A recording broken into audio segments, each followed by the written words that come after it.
Obviously, I have an interest in this in terms of what has happened with Arcadia and the provisional liquidators that have been appointed, because almost 50 workers in Mayo have been impacted by this.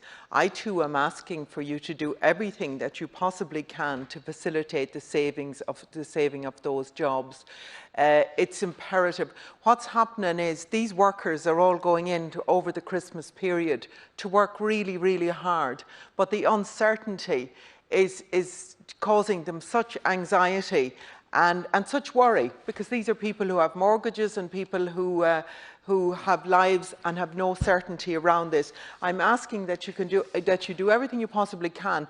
In the event of redundancy, it is absolutely crucial that the collective agreements that have been made are stood over in terms of the redundancy that is being offered, and that is the entitlement of these workers. We don't want a Debenham situation, as my colleague Louise O'Reilly has just said. Minister, I think the very minimum that needs to be done is that in the event of a buyer not being found, and I know you say you hope that there will be, but I think at least if these workers had the assurance that their collective agreement would be honoured at the end of it, it would be some consolation to them.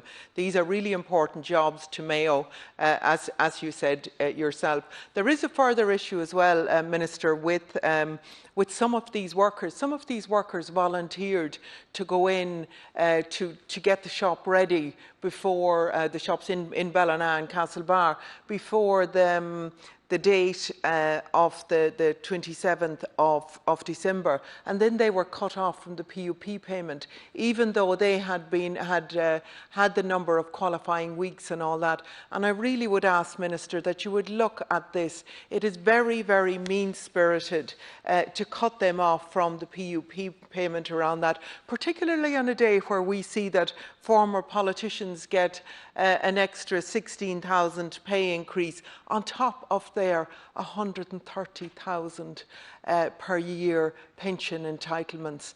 It gives out the complete wrong message from government. So just to extend the PUP payment to them as well and give them the assurances that their collective agreement will be honoured, that would go some way towards fulfilling your obligation toward these workers. Thank you.